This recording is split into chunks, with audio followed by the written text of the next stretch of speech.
salam kebebasan, salam sehat, salam Nusantara, salam anti diskriminasi untuk kita semua. Banyak doa untuk hal-hal yang baik untuk kita karena kita masih ada di masa pandemi.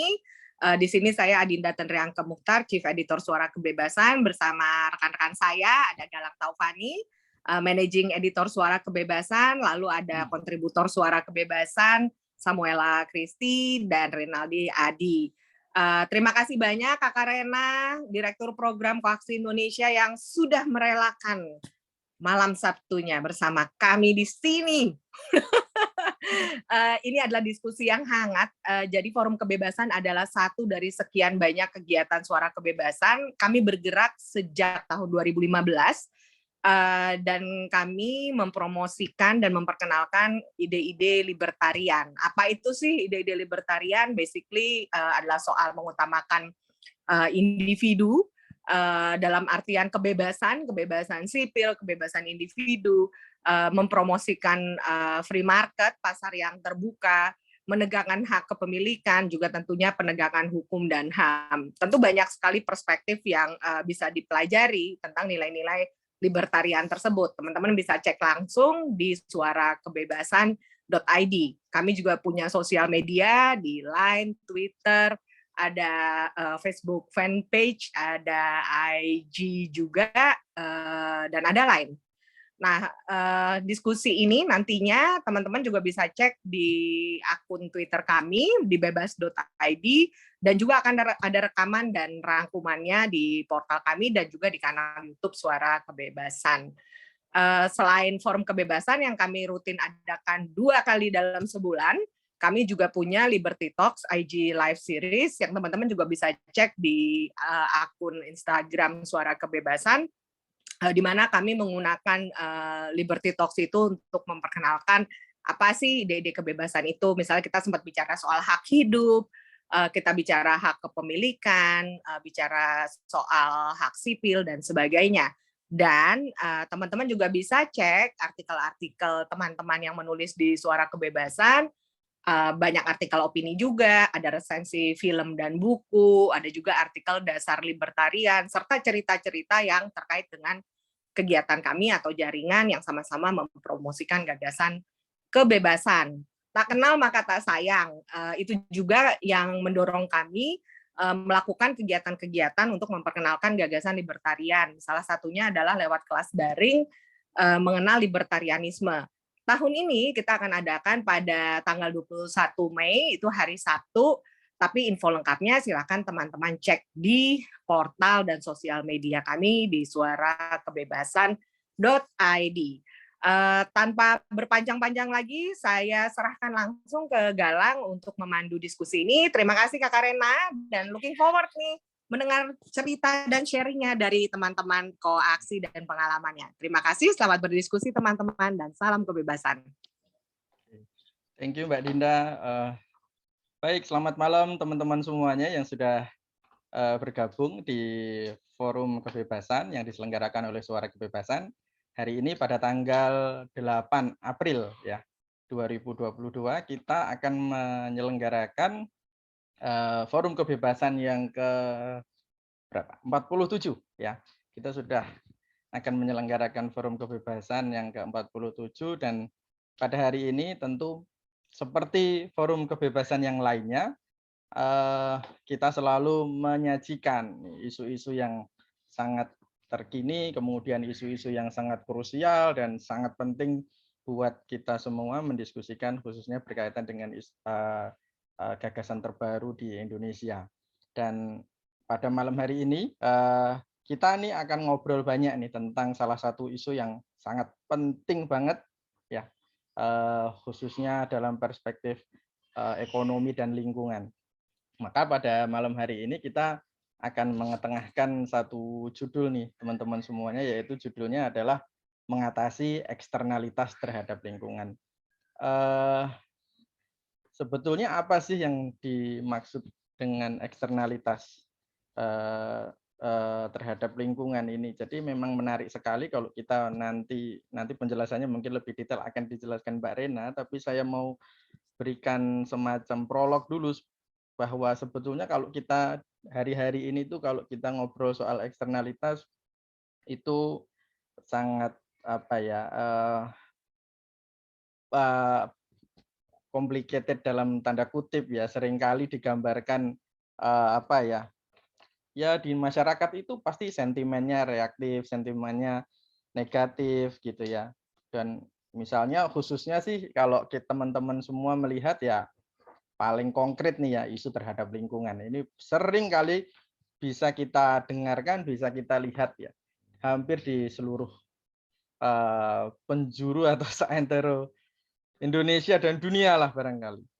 Tapi meskipun demikian sebetulnya kan kalau kita bicara dalam konteks ekonomi, kemudian kesejahteraan dan pembangunan ya gitu ya misalnya. Ini juga sebetulnya kita tidak bisa melihat dari sisi ini saja. Perlu satu pendekatan yang komprehensif nih teman-teman untuk melihat persoalan-persoalan seperti ini. Dan sebetulnya apakah eksternalitas itu sesuatu hal yang gimana ya mau saya katakan, apakah sesuatu yang bisa diantisipasi, terus kemudian apakah selalu memiliki ekses negatif atau bagaimana ya? Itu tentu terkait dengan aktivitas ekonomi khususnya. Karena kan persoalan ini hal ini kan menjadi sangat penting dalam konteks satu kesejahteraan, kemudian ekonomi dan macam-macam lah lainnya. Nah, lantas bagaimana sih kita sebetulnya teman-teman harus melihat persoalan seperti ini? Misalnya apakah bagaimana juga sebetulnya dalam konteks ke depan potensi-potensi mengenai energi terbarukan ya terkait dengan isu ini misalnya. Terus kemudian bagaimana mungkin nanti bisa kita singgung kebijakan hukumnya ya juga penegakan hukum terkait persoalan-persoalan seperti ini dan tentu dalam perspektif libertarian bagaimana sih kita bisa mendorong inovasi-inovasi dan potensi yang maksimal gitu terhadap apa namanya eksternalitas terhadap lingkungan ini. Nah, teman-teman semuanya pada malam hari ini sudah hadir nih di tengah-tengah kita semua. Selamat datang Mbak Verena Puspawardani. Beliau adalah Direktur Program Koaksi Indonesia. Selamat datang Mbak. Terima kasih sekali sudah menyempatkan hadir di tengah-tengah kita semuanya nih. Sangat senang sekali bisa hadir di sini. Nanti mungkin bisa menceritakan kepada kita semua nih soal tema yang kita angkat pada malam hari ini.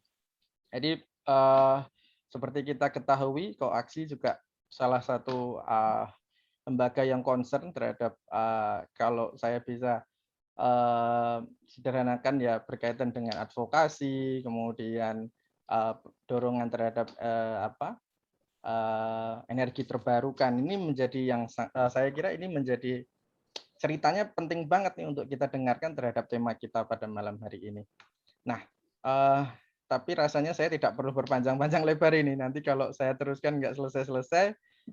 Tapi sebelum nanti saya berikan waktu kepada Mbak Rena, teman-teman semuanya kalau nanti Mbak Rena akan menyampaikan materi dulu di depan prolog untuk diskusi kita pada malam hari ini. Kemudian nanti bisa silahkan teman-teman yang mau bertanya, raise hand ataupun nanti kalau misalnya chat juga boleh. Jadi nanti kita sambil jalan aja. Yang penting kita bisa nanti Mbak Rena kan juga bisa lihat itu di chat ya Mbak ya untuk diskusi yang kita nanti jalankan ke depan. Baik, saya kira begitu Mbak Rena. Silahkan untuk the time is yours. Oke, terima kasih banyak Terima kasih, Mbak. undangan dan sambutannya Adinda dan Mas Galang dari Suara Kebebasan. Senang sekali saya bisa jadi ada kesempatan cerita nih ya. Cerita tentang apa yang dikerjakan oleh Koaksi Indonesia bersama dengan teman-teman yang fokus di isu perubahan iklim dan energi terbarukan. Jadi memang betul Mas Galang, terima kasih atas prolognya tadi.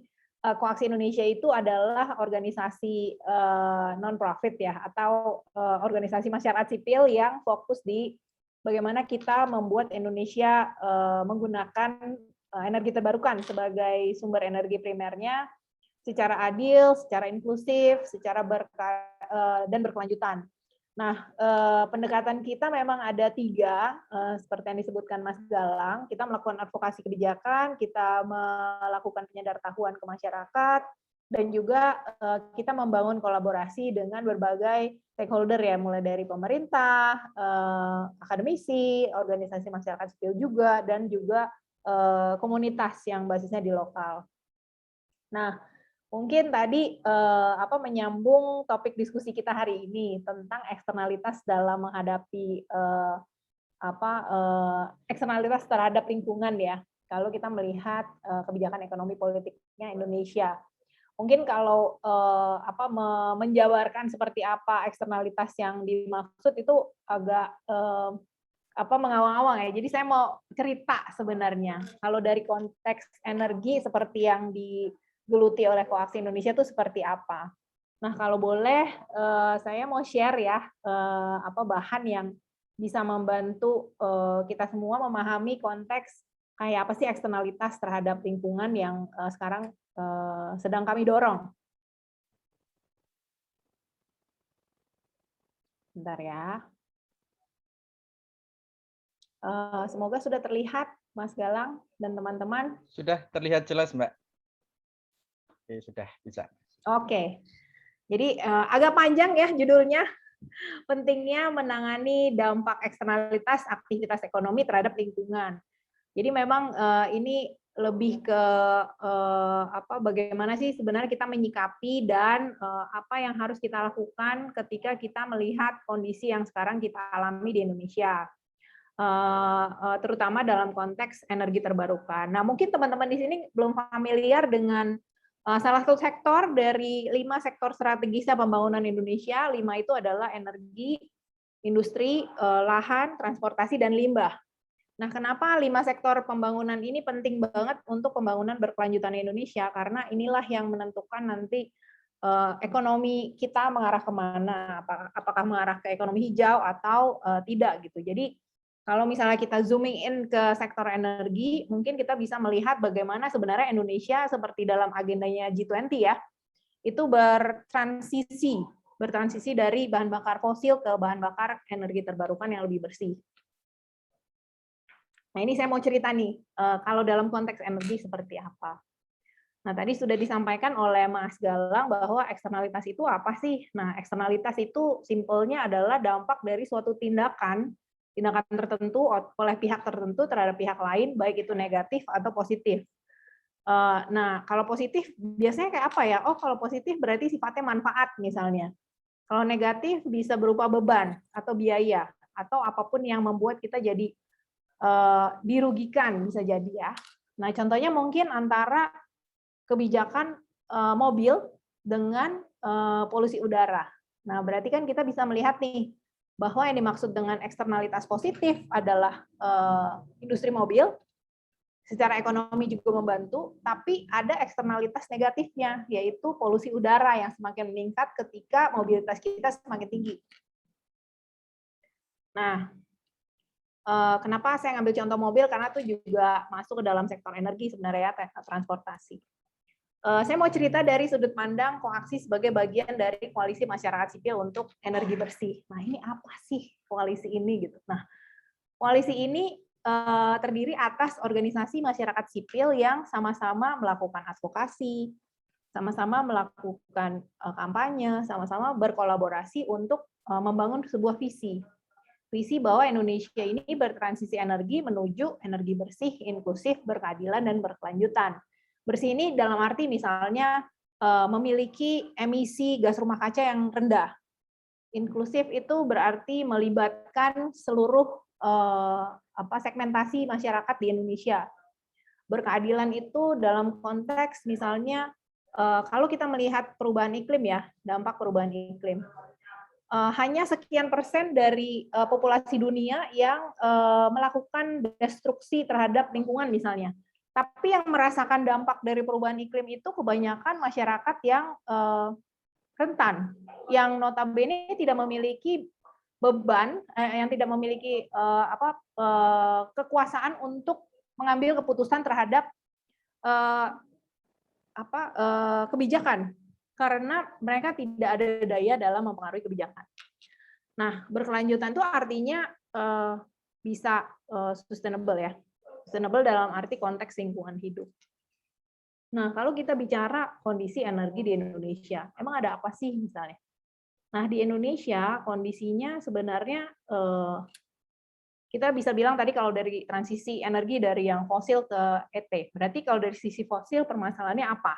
Saya bisa ambil contoh misalnya di sini pembangkit listrik tenaga uap berbahan bakar batu bara masih mendominasi, mencapai 50,4% dari total energi mix-nya nasional.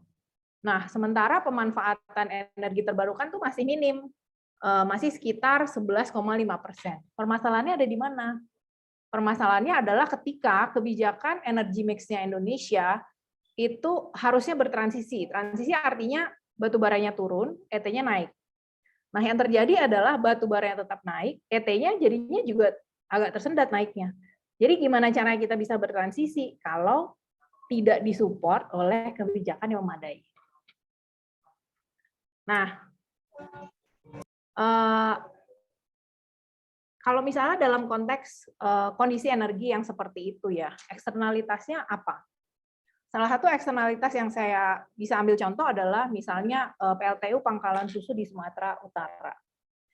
Di masyarakat di sekitar PLTU tersebut menderita ISPA akut mencapai 1.600 sekian orang per 6 bulan pada tahun 2019. Nah, berarti kan ini ada eksternalitas negatif ya yang dialami oleh kelompok masyarakat yang berada di sekitar pembangkit. Nah, kemudian dari sisi konteks nasionalnya adalah suplai energi fosil domestik diperkirakan hanya mampu memenuhi 75% permintaan energi nasional pada tahun 2030 dan akan terus menurun hingga 28% di tahun 2045. Berarti kan memang harus ada transisi segera ya. Harus ada transisi segera dari bahan bakar fosil ke bahan bakar energi terbarukan, karena kalau misalnya tidak terjadi, itu yang akan kita alami adalah eksternalitas negatif karena akan terjadi krisis energi. Nah, suplai energi yang tadi saya sampaikan itu ada di RPJMN 2020-2024. Jadi eksternalitas terjadi akibat kebijakan yang saat ini ada dan mungkin perlu direvisi atau diadaptasi berdasarkan kondisi tertentu yang sudah berubah gitu. Nah, kemudian yang terjadi kalau kita mau transisi kan pasti perlu investasi ya. Sementara biaya investasi pada PLTS itu pembangkit listrik tenaga surya, dan PLTB tenaga angin ya Bayu, hanya dalam satu dekade 2010 sampai 2019 telah turun masing-masing sebesar 89% dan 59%. Yang notabene sebenarnya ini berlawanan dengan tren global. Nah, kenapa? Karena learning curve-nya itu dipengaruhi oleh tren sebelumnya. Jadi memang kalau misalnya investasi masuk itu harusnya melihat dari portfolio. Makanya disebut tren dari produksi sebelumnya. Kalau misalnya dari kebijakannya tidak terrefleksi bahwa Indonesia akan melakukan percepatan pengembangan energi terbarukan, maka investasi yang masuk tidak sesuai dengan kebijakan yang kita inginkan karena belum tercermin di kebijakan yang sudah ada. Jadi kalau kita mau biaya investasi yang masuk itu besar, otomatis harus tercermin di kebijakan yang sekarang. Jadi kebijakannya memang harus sudah mulai diubah. Nah, biaya investasi yang terus turun ini juga sebenarnya berlawanan dengan, selain tadi tren global ya, berlawanan dengan potensi yang sudah teridentifikasi di berbagai daerah di Indonesia, potensi energi terbarukan di berbagai daerah di Indonesia, seperti misalnya di Kalimantan Barat, Kalimantan Timur, Kalimantan Tengah, Nusa Tenggara Barat, dan Papua yang memiliki potensi energi terbarukan masing-masing di atas 20 giga. Jadi memang kalau misalnya kita benar-benar mau konsisten dengan apa yang kita sampaikan, apalagi menuju G20 nanti November ya, kebijakannya untuk bertransisi itu harus ditunjukkan. Jadi ketika agenda G20 kita, agenda utamanya ada 3, mungkin teman-teman sudah paham ya agendanya apa saja. itu juga sudah harus tercermin sampai menuju ke November bahwa kita memang bertransisi menuju energi terbarukan. Nah, sebagai koalisi, apa nih yang bisa kita lakukan? Karena kan yang harus kita lakukan sebenarnya adalah bagaimana mengantisipasi bahwa eksternalitas negatif yang sudah kita proyeksikan berdasarkan kebijakan yang ada itu bisa dihindari gitu, minimal diminimalisir. Nah, akhirnya dengan adanya rencana dari DPR mengeluarkan RUU EBT, disinilah kita melihat, oh ada momentum nih yang mungkin bisa kita lakukan, satu melalui advokasi, dua melalui penyadartahuan di masyarakat. Kenapa? Karena di sini kita bisa melihat bahwa oh ada celah ya yang bisa kita lakukan untuk benar-benar lebih konsisten fokus pada energi terbarukan. Nah, sebagai koalisi kami melihat bahwa oh di RUU EBT sendiri ternyata ada unsur energi baru yang sebenarnya juga mencakup beberapa teknologi yang hanya ada karena itu di Indonesia gitu, karena di internasional nggak ada yang sebenarnya masuk ke definisi energi baru. Pilihannya adalah energi fosil dan energi terbarukan. Nah, yang menjadi landasan dari rekomendasi koalisi masyarakat sipil untuk energi bersih adalah dua. Satu, kemandirian energi, dan satu lagi kedaulatan energi. Kemandirian energi itu basisnya adalah kemampuan kita membeli sesuatu bila kekurangan. Dan kalau kedaulatan itu basisnya adalah kemampuan menentukan sendiri apa yang diproduksi dan dikonsumsi. Nah, masukan kami secara garis besar adalah bagaimana membuat RUU energi baru terbarukan yang sekarang sudah ada fokus ke RUU energi terbarukan saja. Karena dengan lebih fokus ke energi terbarukan saja, berarti kita fokus pada sumber energi yang lebih tahan pada guncangan geopolitik. Kemudian yang kedua, kita jadi membuat energi terbarukan integral dalam mewujudkan negara yang benar-benar mandiri dan berdaulat. Nah, bentuk intervensi lainnya sambil kita melakukan advokasi adalah melalui petisi misalnya contohnya. Messaging utamanya apa? Messaging utamanya adalah tadi kenapa kita fokus dari energi baru terbarukan menjadi energi terbarukan saja, karena di dalam draft RUU EBT itu masih ada unsur energi fosil seperti batu bara dan nuklir. Jadi ini sambil memberikan edukasi juga ya ke masyarakat. Nah, untuk memberi contoh, emang ada apa sih dengan batu bara dan nuklir? Saya mau memberikan sedikit reasoning. Kalau kita bicara soal eksternalitas negatif nuklir, kebutuhan satu PLTN itu sebesar 1 gigawatt membutuhkan 244,68 ton uranium per tahun. Nah, sementara kita kapasitas pembangkit listrik terpasang Indonesia pada tahun 2019 itu sebesar 69,9 gigawatt. Nah, dengan kebutuhan tersebut, kita lihat di gambar yang sebelah kiri, kebutuhan uranium kita itu tercukupi cuma sampai tahun ke-7. Artinya 8, 9, 10 itu kita sudah harus impor. Jadi, apakah ini sesuai dengan kebijakan yang pro kemandirian dan kedaulatan energi? Teman-teman bisa nanti kita bahas di diskusi. Nah, yang kedua, kecelakaan nuklir itu memiliki resiko yang sangat masif ya, tanpa ada pembatasan ganti rugi dalam peraturan perundang-undangan, itu mustahil bagi perusahaan nuklir mendapatkan asuransi. Nah, kemudian pembatasan ganti rugi dalam undang-undang berarti juga apabila terjadi kecelakaan seperti di Fukushima, perusahaan nuklir hanya bisa mengganti maksimal 0,1% dari kerugian. Jadi, belajar dari apa yang sudah terjadi di negara lain akan sulit buat kita untuk bisa kembali memiliki daya dukung atau resiliensi seperti di awal dengan dampak yang masif. Nah, Kemudian Indonesia sendiri adalah negara rawan bencana alam, baik banjir, tanah longsor, kekeringan. Ini 3 utama yang cukup besar ya di Indonesia akibat alamiah atau campur tangan manusia. Karena pembangunan kita masih bertumpu pada eksploitasi sumber daya alam yang skalanya masif. Nah, BNPB sendiri mencatat Indonesia sebagai salah satu negara dengan tingkat kegempaan yang tinggi. 10 kali tingkat kegempaan di Amerika Serikat yang terjadi dalam 10 tahun terakhir bahkan ya.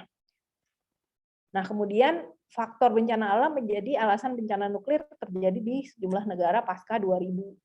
Seperti misalnya tragedi Fukushima Daiichi, Kashiwazaki, Louisa County, dan juga tragedi St. Lucie di Florida. Nah, itu tadi contoh eksternalitas dari nuklir. Itu sebabnya kita memberikan rekomendasi agar RUU EBT fokus ke RUU ET saja. Di petisi juga begitu key message-nya. Nah, sekarang kita di batubara. Kenapa sih batubara?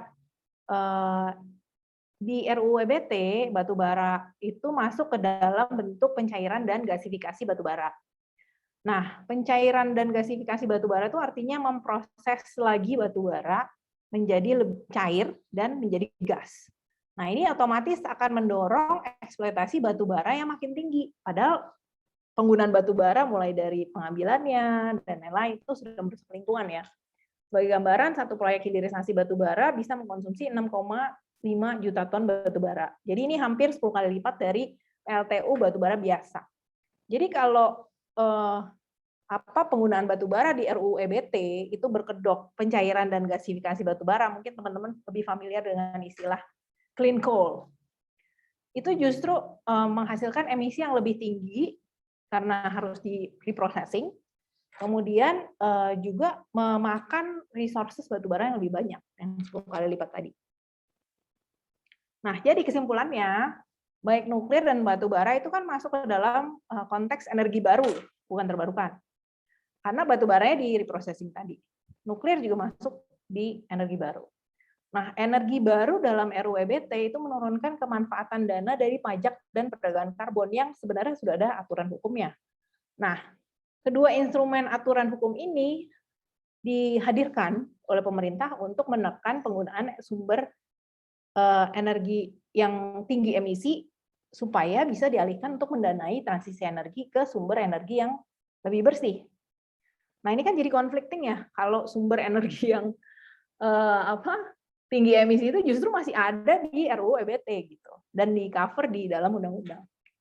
Nah, jadi seharusnya subsidi itu bisa benar-benar dipakai untuk mengembangkan energi terbarukan yang lebih murah dan bersih. Nah, kalau kita bicara soal energi terbarukan, apa sih sisi baiknya? Koaksi kebetulan sedang melakukan riset terkait green jobs yang didorong dari sektor energi terbarukan. Nah, ketika fokus koaksi itu di green jobs energi terbarukan Indonesia, kita melihat dari secara global dulu ya, menurut IRENA. Jadi pada tahun 2020, sektor energi terbarukan itu mempekerjakan minimal 12 juta orang, langsung maupun tidak langsung. Jadi tidak hanya teknisi, tapi indirect juga terlibat dengan jumlah keterwakilan perempuan mencapai 32%. Jadi memang secara umum kenapa energi terbarukan itu disebut inklusif juga karena rata-rata pekerjaannya itu diisi 30% perempuan dibandingkan sektor migas yang 20% ke bawah. Kemudian industri yang sedang berkembang di seluruh dunia itu basisnya surya dan angin, di mana notabene di Indonesia juga sedang banyak dikembangkan dan potensinya juga banyak sekali ya. Tidak hanya di Sumatera Jawa yang basis grid PLN-nya juga kuat, tapi justru di berbagai daerah di Indonesia seperti yang tadi saya sebutkan di Kalimantan, di Nusa Tenggara, Bali juga, Sulawesi sampai dengan Papua Barat, Papua. Nah, setiap $1 juta yang diinvestasikan di sektor energi terbarukan itu minimal ada 25 pekerjaan, dan energi itu tidak hanya energi terbarukan ya, tapi juga ada yang pertama itu justru efisiensi energi itu 10 pekerjaan. Jadi investasi yang dimulai sekarang itu nanti bisa bertumbuh 5 kali lipat lebih cepat di tahun berikutnya. Mungkin teman-teman juga sudah familiar dengan masuknya kendaraan listrik ya. Kalau kendaraan listrik di Indonesia basisnya masih PLTU batubara itu juga agak sulit dibilang itu kendaraan yang bersih ya, tapi memang lebih rendah emisinya karena tidak menggunakan BBM gitu. Tapi ya kalau misalnya kita mau katakan kendaraan listrik itu berbasis energi terbarukan, harusnya berarti dari PLTS atau PLTB ya. Nah, ini juga eksternalitas yang baik ya sebenarnya dari kebijakan energi terbarukan Indonesia kalau bisa benar-benar secara konsisten ditransisikan di Indonesia, bahwa energi terbarukan itu akan menghadirkan negara di berbagai daerah atau bahkan di seluruh daerah di Indonesia, karena tidak hanya berpatokan pada gridnya PLN, tapi kita membuka market pengembang energi di luar dari PLN, jadi tidak monopoli lagi ya. Kemudian juga dia modular dan portable, khususnya di daerah 3T yang memang mungkin ada berbagai daerah di Indonesia yang dalam 5-10 tahun ke depan tuh nggak ada di perencanaan pengembangannya grid PLN. Jadi bisa dibayangkan masih ada teman-teman kita yang nggak bisa punya akses energi, nggak bisa punya akses masak, memasaknya masih pakai kayu bakar, potensi ismanya tinggi, kemudian juga nggak bisa akses air, nggak bisa punya akses pelayanan kesehatan yang memadai, akses informasi, apalagi lagi COVID begini ya, kemudian juga pendidikan, pengembangan ekonomi lokal, dan lain-lain. Jadi dengan adanya pengembangan energi terbarukan akan terjadi proliferasi ya sebenarnya, membuka berbagai akses terhadap basic service, living basic service masyarakat di Indonesia yang mungkin sejauh ini masih menjadi privilege-nya kita yang bisa mengakses energi secara andal 24 jam, tidak ada mati lampu, dan lain-lain. Dan energi terbarukan itu juga akan memberikan wajah bagi negara bahwa negara itu lebih demokratis karena terjadi desentralisasi dari sumber energinya. Kemudian partisipatif, karena harus ada pemetaan bersama dengan seluruh masyarakat apa sumber energi yang ada di lokasi tersebut. Dan seperti tadi di awal disampaikan melalui risetnya Irena, energi terbarukan itu padat karya. Dan ketika pengembangan energi terbarukan itu ada, padat karyanya lebih bersifat green jobs. Karena satu, dia memberikan pekerjaan yang layak, memberikan pekerjaan ya, potensi ekonomi di daerahnya, kemudian juga lebih ramah lingkungan. Dan yang pasti memperkuat rakyat menunjang hankam rata ya, karena seluruh daerah yang nggak punya akses dasar hidup itu pada dasarnya adalah daerah yang rentan.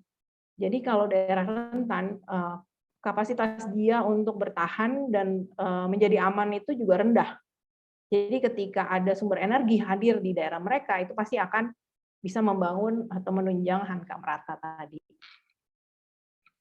Dan yang bisa saya simpulkan dari cerita ini adalah bahwa ketika kita tidak bertransisi, kebijakan kita tidak menunjukkan konsistensi dari diplomasi kita bahwa kita mau bertransisi just and affordable transition seperti yang dikatakan oleh pemerintah kita, tidak ditunjukkan dengan kebijakan yang memang sesuai dan tidak memanfaatkan celah yang untuk memasukkan fosil di landasan hukum yang memang ingin difokuskan pada energi terbarukan, itu akan investasinya akan masuk sesuai dengan kebijakan itu. Seperti yang tadi sudah saya contohkan di awal ya. Nah, menurut LPM FEB UI, biaya eksternalitas pembangunan listrik berbasis batu bara itu tinggi sekali. Biaya lingkungannya mencapai hampir 2,2 miliar setiap tahunnya, dan biaya kesehatan yang harus ditanggung itu sebesar 522 juta USD di tahun 2017. Dan kalau kita luput dari rencana pembangunan kita, bahwa kita akan phasing out dari coal 2050 atau kita akan mencapai net zero pada tahun 2050, maka biaya eksternalitas ini akan eksponensial ya. Karena transisinya ke energi terbarukan tidak dilakukan secara konsisten. Nah, tapi di sisi lain ada banyak edukasi yang bisa kita lakukan kepada masyarakat dan menggunakan tren yang sedang berlangsung di internasional terkait green investment dan green jobs. Bahwa sekarang dengan pandemi COVID-19, ketika seluruh masyarakat dunia itu sedang membangun green economy, yang di mana di situ akan ada creating jobs juga, maka ini masih ada optimisme ya, kita bergerak ke sana dan mendukung diplomasi yang sudah disampaikan oleh pemerintah Indonesia di presidensi G20. Kurang lebih seperti itu yang bisa saya ceritakan sebagai gambaran kayak apa sih sebenarnya dan kenapa sih sebenarnya kita perlu mengatasi eksternalitas terhadap lingkungan.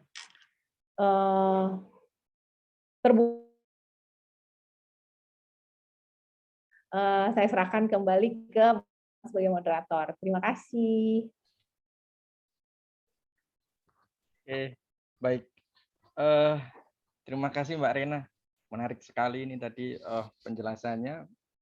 Saya kadang-kadang juga mikir ya, kemarin aja soal larangan ekspor batu bara aja ya, itu kan kenceng banget kan itu. Wah pokoknya DMO, domestic market obligation, kita harus di ini dulu. Kalau enggak 10 juta pelanggan terancam pemadaman listrik gitu ya.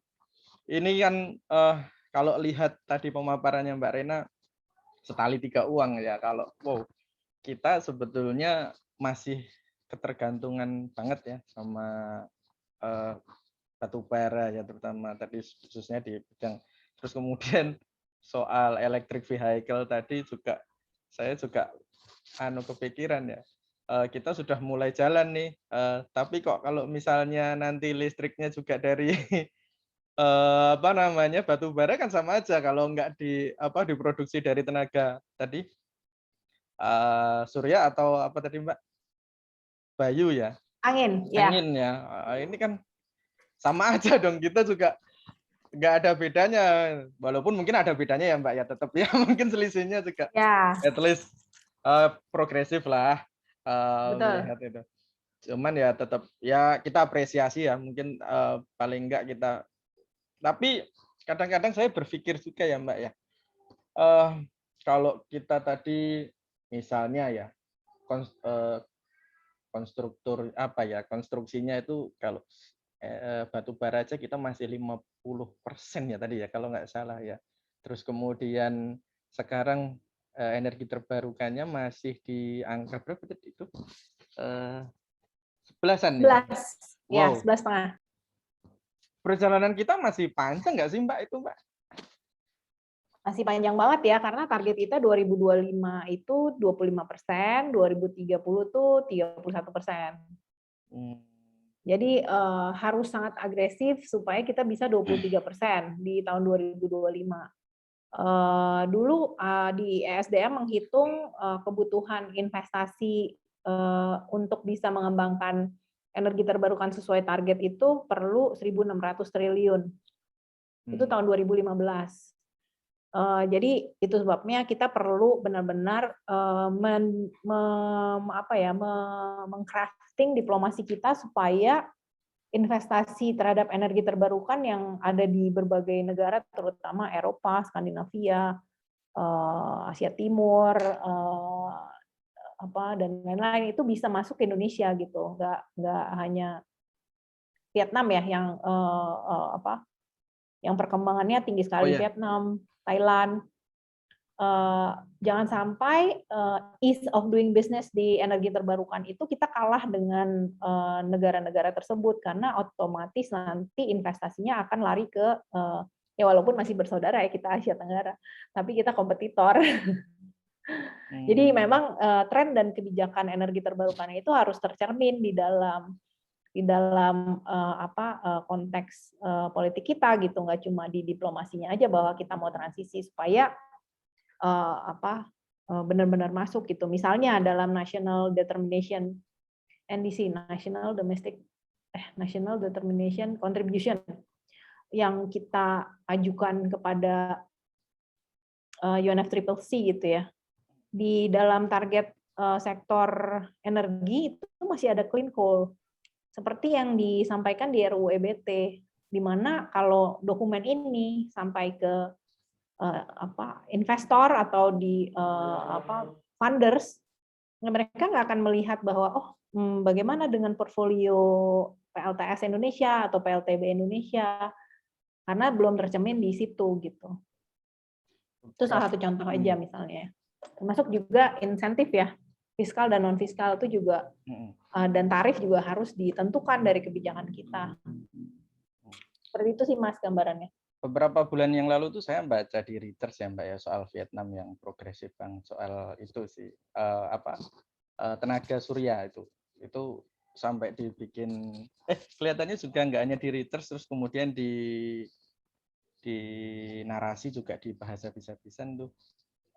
Sebetulnya kalau kita ya ini untuk region Southeast ya, Asia ya, Asia Tenggara gitu. Sebetulnya apa sih yang Mbak, yang misalnya untuk awalan aja nih, kenapa sih kok Vietnam bisa progresif banget, terus sedangkan kita bisa kalah, ibaratnya kan kalau lomba mungkin kita udah kalah nih sama Vietnam. Vietnam katanya progresnya dalam beberapa tahun terakhir bagus banget gitu. Sebetulnya kalau berkata dari Vietnam itu apa gitu kekurangan kita mungkin? Kalau dari sisi katalis yang dibutuhkan oleh Indonesia untuk bisa nggak usah bersaing dengan Vietnam ya, untuk bisa mencapai target kita aja tuh kita perlu banyak banget terobosan. Satu, terobosan kebijakan, kedua, terobosan pendanaan, ketiga, terobosan teknologi, dan keempat, terobosan SDM. Terobosan kebijakan tuh misalnya kayak yang tadi saya sebutkan, bahwa ketika kita sudah meratifikasi Paris Agreement misalnya, jadi turunannya tuh harus konsisten. Bahkan misalnya kalau kita bilang RUU EBT itu ada nuklir, padahal udah ada undang-undang nuklir, udah ada undang-undang energi juga gitu. Kalau misalnya memang mau membuat landasan hukum yang jelas untuk energi terbarukan, ya fokus aja di energi terbarukan sehingga dia punya balancing position yang kuat dengan fosil gitu ya. Itu satu. Kemudian dari sisi pendanaan, dari Kemenkeu ada kebijakannya itu tadi saya sebutkan just and affordable transition. Gimana caranya menurunkan kebijakan energi itu ke insentif dan tarif yang appealing buat investor dan pelaku industri mengembangkan energi terbarukan di Indonesia. Kemudian termasuk juga misalnya bagaimana kita bisa disubsidi ketika perlu biaya logistik yang cukup tinggi untuk masuk ke daerah 3T, di mana mereka kan sebenarnya nggak punya basic service untuk hidup ya, karena nggak ada akses energinya sama sekali. Kalau untuk yang basisnya besar, skala besar, mungkin bisa pengembangan panas bumi, solar farm, seperti yang di Vietnam tadi yang dibahas oleh Mas Galang, yang besar-besar gitu. Tapi untuk daerah yang kayak tadi gimana memastikan kemandirian dan kedaulatan energi di daerah sampai ke pelosok apapun, itu yang paling mungkin ya hanya dengan energi terbarukan, karena sangat costly untuk menggeret PLN membangun satu tiang itu karena membutuhkan sekitar 200 jutaan. Sementara kalau 200 juta kita bikin mikrohidro di desa yang ada sungainya, kita bisa bangun mikrohidro di sungai yang debitnya sekian misalnya, atau kita bisa bikin dari air terjun yang terdekat misalnya, seperti itu bisa dikembangkan yang basisnya skala kecil. Jadi memang secara teknologi masih banyak yang menganggap teknologi energi terbarukan itu teknologi rocket science, padahal sebenarnya juga tidak ya, karena bisa kok diadaptasi dengan kebutuhan Indonesia supaya bisa dideploy ke berbagai daerah di Indonesia. Toh banyak banget juga industri kita di Indonesia yang justru mengekspor misalnya baling-baling PLTB ke Eropa, bahkan itu produksi teman-teman Jawa Barat, turbin hidro misalnya yang gede-gede itu itu produksi juga, teman-teman kalau misalnya pernah dengar, aduh aku lupa, di Jawa Barat juga. Kemudian satu lagi SDM. Tadi green jobs dari sektor energi terbarukan itu kenapa perlu sekali didorong, karena supaya ada matching industri nih antara kebutuhan akselerasi pengembangan industri energi terbarukan dengan SDM yang dibutuhkan ketika industrinya lagi dibangun gitu. Jangan sampai industrinya dibangun tapi semua pakarnya dari internasional misalnya seperti itu. Tapi kita banyak tenaga-tenaga yang sudah disiapkan dari Indonesia, apakah itu bisa melalui sertifikasi juga, tenaga lulusan SMK, Politeknik, atau balai latihan kerja yang memang untuk pengembangan energi terbarukan berbasis desa misalnya, itu kan juga nggak perlu yang levelnya expert ya, jadi dari expert sampai teknisi itu harusnya bisa match dengan kebutuhan industrinya. Atau juga bisa juga dengan membangun research center atau center of excellence yang basisnya kampus, misalnya kampus daerah. Karena kan potensi energi terbarukan itu basisnya di daerah ya. Jadi misalnya Semarang, Bali, itu potensi energi terbarukannya tinggi. Berarti center of excellence-nya harus ada nih yang basisnya universitas di Semarang atau di Bali. Atau di Sumatera, di Kalimantan, berbagai daerah. Kalau masing-masing daerah jadi punya center of excellence, bisa dibayangkan pengembangan energi terbarukannya jadi bisa lebih masif di seluruh Nusantara. Kurang lebih kayak gitu, Mas. Menarik ya? Sudah asik sih, Mbak. Artinya scale-nya itu nggak mesti sesuatu yang besar dulu ya, artinya. Betul. Karena gini kan asumsi yang kadang-kadang yang berkembang juga mungkin ya di mungkin bisa aja nih di masyarakat kadang-kadang harus nunggu government intervention dulu, intervensi negara kayak gitu ya. Kadang-kadang apakah juga misalnya coba deh Mbak mungkin bisa digambarkan apakah sebetulnya sampai sejauh mana sih gitu, apa sih yang sudah dilakukan oleh negara misalnya, mungkin ya oke lah kebijakan pasti saya kira kita bisa lihat ya, maksudnya beberapa misalnya saya baca soal perpres apa itu, perpres terus kemudian ada perpres macam-macam lah itu banyak ya soal itu, terus kemudian ya RU ini mungkin ya, tapi misalnya soal kebijakan apakah sudah optimal, gimana sih sebetulnya kebijakan soal subsidi, kemudian soal itu tadi kan sebetulnya kalau dielaborate juga bisa bagus sih Mbak, apakah sudah sesuai misalnya, sama misalnya gambaran juga sampai sejauh mana ibaratnya masyarakat mungkin, kalau saya itu pernah baca deh, ada satu tokoh gitu dia memang concern terhadap menggerakkan isu dia itu kayak wanita yang menerangkan Indonesia, jadi dia itu kayak masuk ke daerah-daerah terluar terus kemudian dia itu Tri Mumpuni. Oh iya Tri Mumpuni, sorry ya Mbak, Tri Mumpuni saya baca itu. Artinya kan sampai sejauh mana masyarakat tuh bisa bahasanya itu apa sih Mbak? Inisiatif gitu ya. Kadang-kadang kan kita juga masyarakat mau inisiatif juga kadang-kadang kan nggak tahu petanya, nggak tahu jalannya gitu. Jadi kadang bisa aja nggak balance gitu antara satu negara mau mendorong, terus kemudian masyarakat juga mau inisiatif misalnya. Gimana gitu, kadang-kadang kan juga ini krusial, soalnya kan kalau lihat tadi ini sebetulnya penting untuk didorong gitu kan, tapi bahkan kalau misalnya ini bisa jadi satu dorongan misalnya di daerah misalnya desa, terus kemudian gerakan desa misalnya, ini kan juga sangat bagus banget kan sebetulnya. Mungkin bisa di ini juga sih Mbak diceritain kepada kita. Bagi teman-teman boleh. Yang nanti teman-teman silahkan loh ya, teman-teman semuanya yang mau menanggapi atau mau memberikan ini nih pandangan, insight-nya terhadap isu kita malam ini. Boleh di-chat, boleh di nanti raise hand. Bareng-bareng kita ngobrol nih teman-teman di malam ini. Iya. Oh, ini udah dijelasin Mungkin Mbak saya Dinda juga. mau cerita juga ya soal pengembangan dari desa itu menarik banget sih, Mas Galang. Kayak tadi Mas Galang mention soal Bu Puni ya, Bu Tri Mumpuni itu salah satu tokoh inspiratif buat Indonesia. Gimana caranya energi terbarukan itu bisa dikembangkan oleh masyarakat yang basisnya di desa tanpa harus menunggu campur tangan dari pemerintah misalnya ya. Karena yang dikembangkan oleh IBK, kalau teman-teman familiar bisa di Google, IBK itu organisasi yang dikembangkan oleh Bu Puni.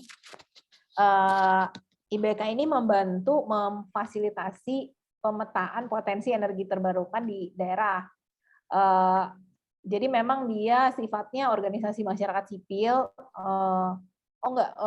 Bahkan juga ada, kalau nggak salah ada ininya juga ya, badan hukumnya juga yang membantu misalnya kayak desa mana mau membangun mikrohidro, desa mana mau membangun PLTS, skalanya apakah rumahan atau skalanya basisnya desa atau tergantung dari kapasitasnya. Dan IBK itu sudah membangun banyak sekali energi terbarukan yang basisnya di desa. Dan yang mendukung beliau itu banyak. Jadi inisiatifnya tidak hanya didukung oleh pemerintah, tapi juga swasta dalam skema CSR, dalam skema macam-macam ya. Yang pasti itu kolaborasinya banyak pihak sekali sehingga memungkinkan energi terbarukan itu sebenarnya kalau dipetakan ada berapa banyak di Indonesia yang udah punya energi terbarukan, sumber energinya berbasis energi terbarukan, itu satu. Yang kedua, anak muda Indonesia itu ada punya berbagai inisiatif startup yang basisnya energi terbarukan. Yang saya tahu ya, beberapa startup itu fokus di misalnya kalau kita mau menggunakan kendaraan listrik itu pasti butuh baterai. Baik itu untuk motor, mobil maupun kapal nelayan. Jadi ada anak muda Indonesia yang fokusnya di situ, pengembangan baterai. Entah baterai yang sifatnya memang di-charge ketika kosong, atau yang bisa dicopot. Yang bisa dicopot, di-recharge, kita tukar, baterai swap. Baterai swap. Swap ya, benar ya? Jadi ditukar gitu. Dan itu potensinya besar banget ya di Indonesia. Nggak mungkin hanya 1-2 startup aja yang melakukan itu. Jadi banyak sekarang organisasi yang memfasilitasi pengembangan atau inkubasi startup, gimana caranya fokus membangun startup yang terkait dengan isu energi terbarukan, atau bahkan juga ada organisasi yang melakukan atau membantu mengakselerasi. Gimana misalnya ada teman-teman yang fokus di sektor perikanan nih, salah satunya yang baru-baru ini, aduh aku lupa lagi namanya, yang baru-baru ini melakukan ekspor pertamanya ke global, itu menangkap ikan atau proses pengeringan ikannya menggunakan energi terbarukan, pengeringan berbasis energi terbarukan. Belum juga dari kapalnya ya, itu juga ada. Terus ada juga startup yang fokus di pemberian pupuk secara berkala berbasis aplikasi yang aplikasinya menggunakan energi terbarukan. Jadi memang sebenarnya energi terbarukan itu bukan hanya untuk sumber listrik, tapi juga banyak gitu mendorong perubahan yang dibutuhkan pada saat kita ingin melakukan sesuatu di daerah kita. Jadi ya tergantung dia posisinya di mana. Jadi nggak hanya yang teman-teman tinggal di kota aja sebenarnya bisa pakai energi terbarukan, tapi juga teman-teman yang di desa. Kemudian ada juga inisiatif dari teman-teman seperti Greenpeace, 350.org, termasuk Koaksi juga yang fokus di pengembangan energi terbarukan yang basis kampus. Kenapa? Karena kampus tempat belajar banyak orang kan. Misalnya di UI nih ada solar panel di masjid. Nah, kenapa di masjid? Karena itu FASUM ya, fasilitas umum. Orang jadi bertanya, oh ini apa ya? Oh ini sumber bisa untuk menangkap energi surya. oh ini bisa untuk menyinari masjid waktu malam hari. Oh ini bisa disimpan dayanya di siang hari, kemudian dipakai di malam hari, misalnya seperti itu. Jadi tempat jadi untuk belajar. Sudah banyak sih sebenarnya inovasi-inovasi yang dilakukan anak muda Indonesia, nggak cuma yang di kota besar, nggak cuma yang di Jawa Bali, tapi di berbagai daerah di Indonesia yang mungkin bisa jadi inspirasi juga ya buat proliferasi energi terbarukan di Indonesia. Iya sih. Memang kalau ya kita bahkan mungkin sekarang ya banyak sih Mbak kayak gedung-gedung, kemudian fasilitas Betul, umum sektor ya. komersil ya. Ya banyak bangunan-bangunan dan semuanya itu udah nggak pakai AC lagi, tapi apanya itu yang diatur itu sampai wow, bagus lah Iya, progresnya. Saya kira ya mungkin jargon untuk lifestyle tuh mungkin bisa aja sih didorong jadi lifestyle misalnya ya. betul. Ya memang pendekatannya macam-macam sih. Tapi Setuju sih Mas. uh, uh, tapi gini Mbak, sekarang kalau saya mau apa ya tarik ke belakang sih Mbak, kan kita juga nggak bisa pungkiri ya bahwa banyak perusahaan-perusahaan yang sekarang aktivitas ekonominya mungkin belum mau melompat ke sana saja masih pasti sulit. Apa ya? Saya mau bilang sulit atau gimana ya? Atau kan nggak mudah juga kan, Mbak. Misalnya, sebetulnya misalnya yang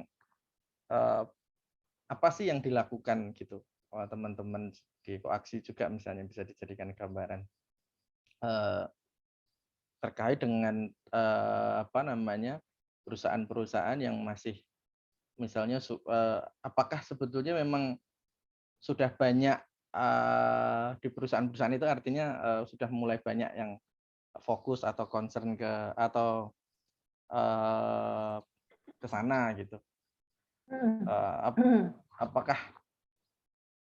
Apakah memang ya solusi eksternalitas negatif itu adalah ya kita harus langsung lompat gitu ya?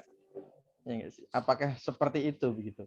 Misalnya apakah langsung ke misalnya ini dari istilahnya misalnya dari tadi yang energi baru ya, apakah langsung lompat gitu, betul-betul ditinggalkan gitu? Apakah siap gitu misalnya perusahaan-perusahaan misalnya yang bergerak di bidang itu misalnya, Mbak? Kalau di Indonesia saja perusahaan di bidang batu bara itu wow, ada berapa ratus itu, ya kan? Iya. Terus Oke. itu pertanyaan yang menarik juga sih Mbak sebetulnya. Iya. Mungkin dari perspektif mereka pelaku ekonomi juga kan Mbak ya.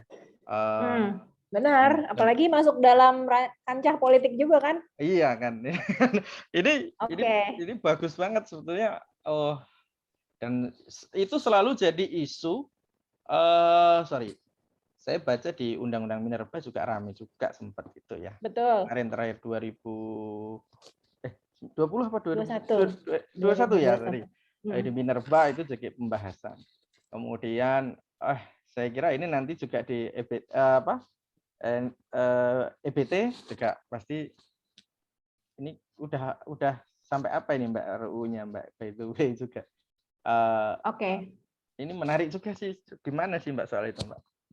Iya, sama dengan pertanyaan yang Mbak Aning ya di chat ya, political will ke energi terbarukan ini gimana? Juga ya. Persis banget. Ya. Gimana nggak porsi ke batu bara itu 50% dan bahkan bisa jadi meningkat dengan adanya celah ke energi baru ya, gasified coal dan liquid coal. Karena memang secara kebijakan diarahkan ke sana. Dan eksternalitas dari sisi beban biaya itu tidak pernah keluar, Mas. Jadi kalau dihitung sebenarnya betul kata Mbak Ning pertanyaannya political will-nya itu harus ditunjukkan juga ke energi terbarukan ini gimana. Jadi harus terbuka ya. Berapa banyak sih sebenarnya eksternalitas biaya yang harus dibebankan kepada negara yang tadi saya sudah sampaikan di slide bahwa tahun 2020 aja yang tidak dimasukkan sebagai biaya dampak lingkungan dari batu bara itu mencapai 2,2 miliar USD setiap tahunnya, biaya lingkungan ya. Dan biaya kesehatannya itu sekitar 522 juta USD.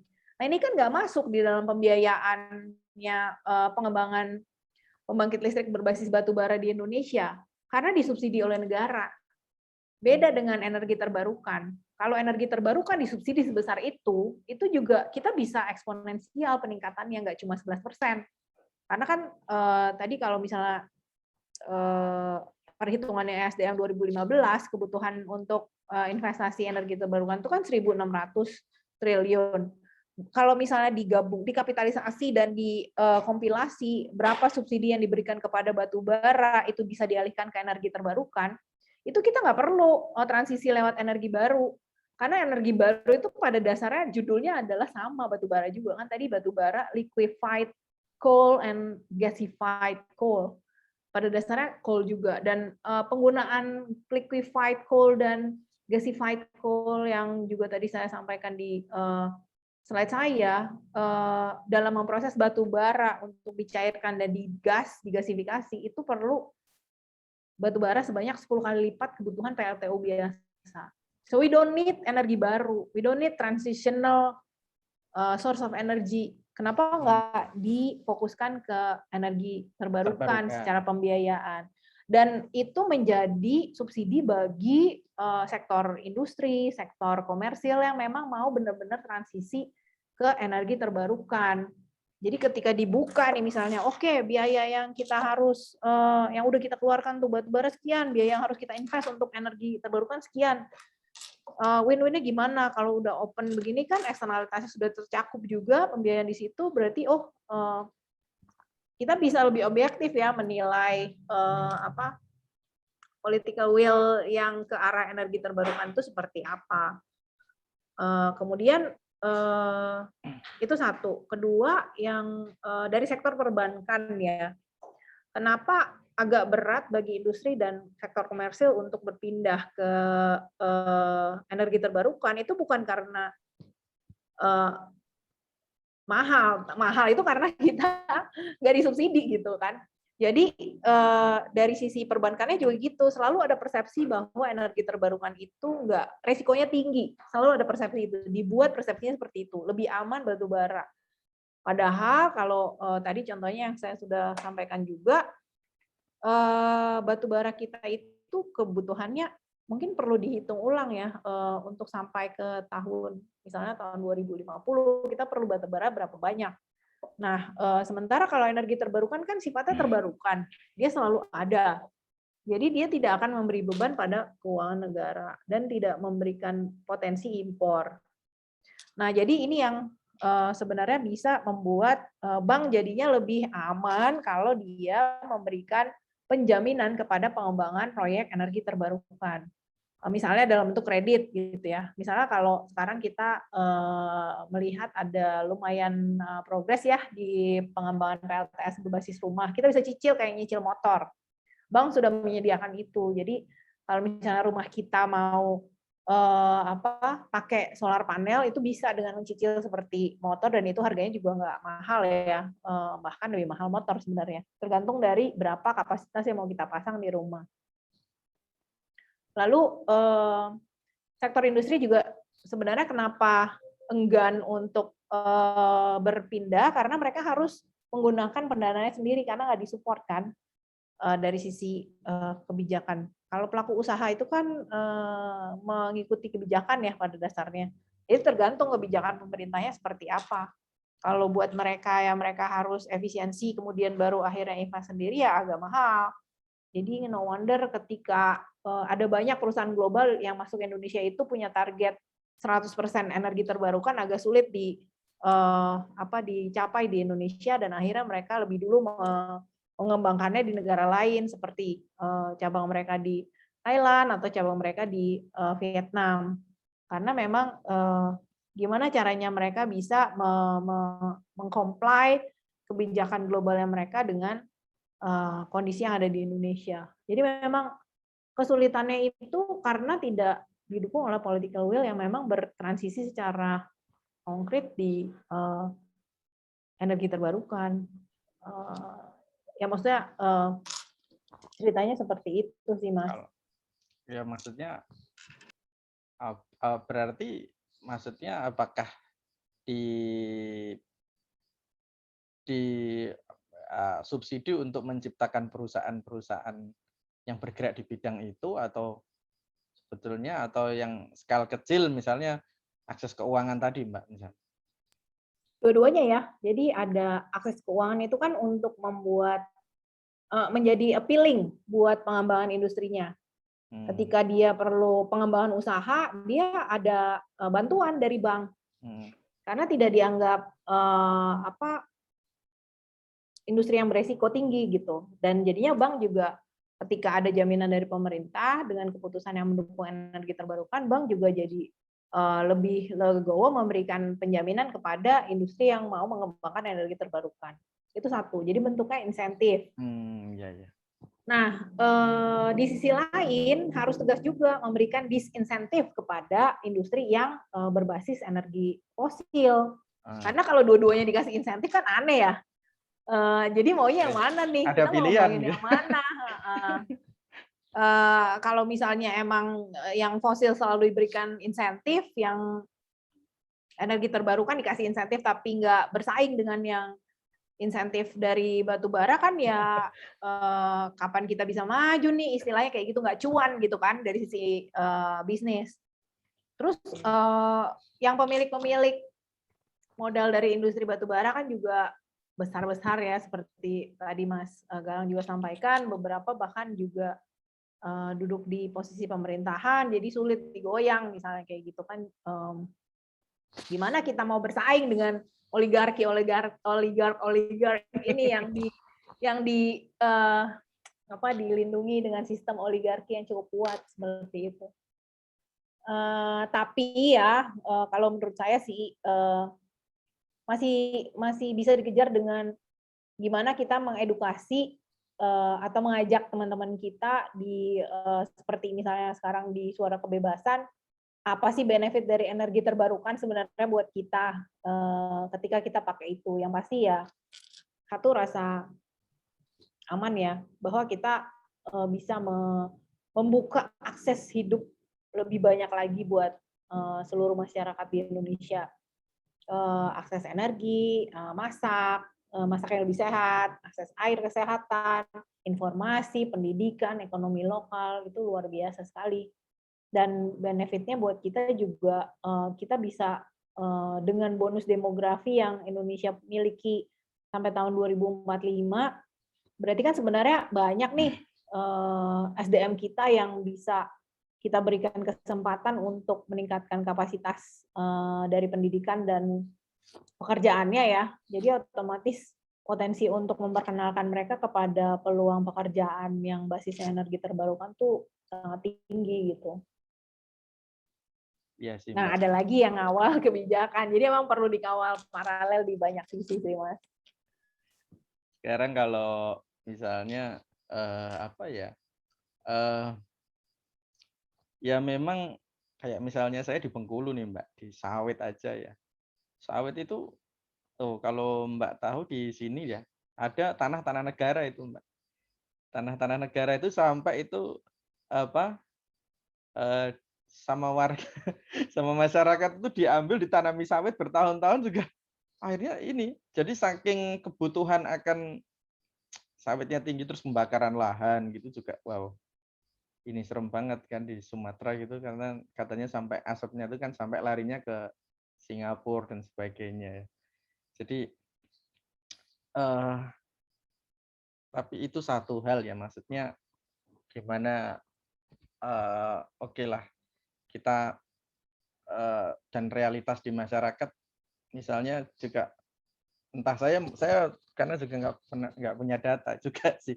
Tapi kalau melihat secara amatir begitu memang tantangan kita emang banyak banget sih, Mbak. Betul-betul banyak tantangan yang harus kita ini. Pekerjaan rumah yang betul-betul kita miliki itu banyak banget sih. Tapi saya optimis juga sih kalau sebetulnya kita harus optimis juga dengan hal-hal seperti ini gitu. Iya, sepakat Mas, isu, optimis. Isu ya sekarang kalau misalnya di Jawa Tengah itu ada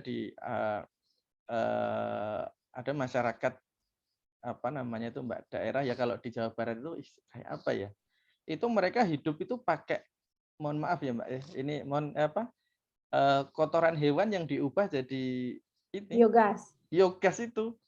Itu ada satu desa itu aduh, masyarakat Samin kalau pernah dengar Mbak. Itu Udah banyak banget. dekat kebetulan dekat rumah mertua saya kan di Blora. Nah, itu ada tuh Mbak. Itu satu desa. Jadi betul mereka memang setiap rumah ada sapinya ya. Dan betul-betul dari kotorannya itu saja bisa diolah Bang. Itu diolah sampai, dan itu memang mereka ya memang tipikalnya masyarakat yang ini lingkungan minded begitulah Mbak. Dia sampai bangun rumah itu sampai betul-betul aspek lingkungannya itu dihitung, diukur macam-macam gitu. Padahal itu skala limbah rumah tangga ya, bukan yang besar-besar gitu enggak. Ini ada pertanyaan lagi nih Mbak. Coba nih saya baca. Oh iya dari Mbak Ning. Kak Ning. Cara kampanye cara kampanye juga mungkin bisa diubah biar pengetahuan seperti ini tidak menjadi eksklusif. Betul banget, Kak Ning. Hmm. Mungkin aku mau nanggepin yang tadi ya ceritanya Mas Galang. Kenapa sih kita masih harus tetap optimis? Misalnya kayak teman-teman kita yang bekerja di lapangan itu banyak banget ya, dan cerita tentang kemandirian energi mereka yang berbasis energi terbarukan dan sudah dipraktekkan di banyak tempat itu banyak sekali gitu. Jadi misalnya tadi yang sudah disebutkan Mas Galang, biogas, terus teman-teman rumah energi, teman-teman IBK, teman-teman bahkan koalisi perempuan, teman-teman yang banyak lah yang basisnya di lapangan itu sudah rata-rata turut mendorong penggunaan energi terbarukan di yang skala kecil, yang basisnya desa. Skala kecil basisnya desa juga sebenarnya nggak kecil ya, karena kan satu desa itu misalnya kakaknya ada 200 gitu. Kakaknya 200 kalau satu rumah itu ada satu kakak itu 4 orang kan berarti 800 orang. Itu yang terkena dampak langsung dari penggunaan sumber energi terbarukannya. Tapi kalau misalnya energi terbarukan itu mengembangkan potensi ekonomi desa, berarti kan potensi dampak yang dihasilkan dari kemandirian energi desa itu bisa dirasakan lebih dari 800 orang gitu. Nah, nggak bisa dibilang skala kecil juga, walaupun memang nggak menerangi secara nasional ya. Kalau secara nasional memang itu tanggung jawab pemerintah ya, maksudnya mengganti beban penggunaan bahan bakar fosil dari PLTU atau pembangkit listrik skala besar itu ke energi terbarukan yang misalnya basisnya panas bumi, mini hidro. Karena kalau dam besar itu kan juga punya dampak lingkungan ya. Atau misalnya yang sudah dibangun dan diresmikan presiden yang di Sulawesi itu juga skalanya besar. Jadi memang pengembangan yang skala seperti itu yang akan bisa menggantikan batu bara kita. Itu di satu sisi ya, makanya advokasi itu dilakukan yang memang menggantikan skala besar yang untuk mendorong yang skala besar. Tapi teman-teman yang mendorong advokasi skala daerah itu juga banyak. Jadi pendekatannya ke rencana umum energi daerah atau juga rencana menengah pembangunan daerah gitu. Jadi memang masuknya ke situ. Ada juga teman-teman tadi yang basisnya desa. Memang macam-macam ya yang dilakukan oleh teman-teman masyarakat sipil. Dan yang menarik sebenarnya adalah advokasi ini nggak cuma dilakukan oleh organisasi semacam koaksi aja yang fokusnya di energi, tapi justru teman-teman yang fokusnya di isu keberagaman, isu perempuan dan kelompok marginal, isu pembangunan desa, isu macam-macam ya. Jadi memang kalau dari konteks perubahan iklim ya yang sisi baiknya adalah banyak yang sudah memahami nih kita harus kerjasama antar sektor gitu, nggak bekerja secara silo, bahwa yang mengembangkan energi terbarukan itu hanya teman-teman yang fokus di energi, tapi juga bisa juga teman-teman yang dari sektor limbah, bahkan sektor transportasi, dan juga sektor lahan ya, misalnya kayak tadi ada biogas, ada biodiesel, ada macam-macam ya. Jadi memang multifungsi pengembangan energi terbarukan ini. Terus kita juga sepakat dengan yang disampaikan oleh Kak Nings di chat ya, bahwa cara kampanye NGO itu juga harus diubah. Nah itu kan kalau tadi advokasi dan kerja lapangan ya. Dari sisi kampanye memang pendekatannya tuh ada dua. Satu pendekatan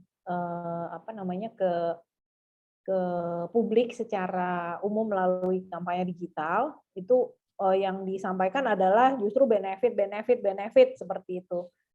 Bahwa ada tren global, kalau anak muda ya, kan mereka pengennya bahwa milenial itu, atau kita nggak mau disebut milenial ya sekarang, bahwa anak muda sekarang itu bisa mendapatkan benefit dari pengembangan ekonomi hijau. Jadi memang kata kuncinya tuh harus yang relevan untuk semua.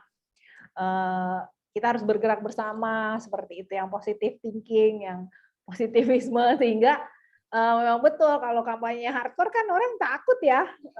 Dan ketika kita misalnya mau bicara soal undang-undang Minerba yang tadi Mas Galang bilang, atau undang-undang Cipta Kerja yang juga punya dampak ke sektor energi, atau undang-undang energi, atau RUU EBT, ini kita mesti cari nih benang merahnya apa yang memang kena ke kita semua gitu.